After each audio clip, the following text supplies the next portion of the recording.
Huh?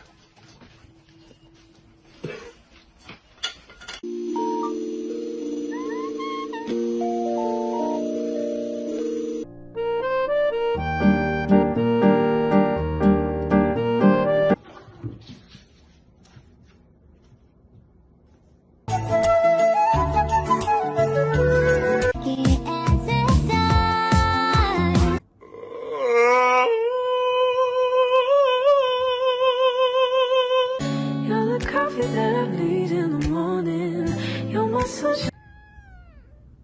Good morning. Sometimes I think,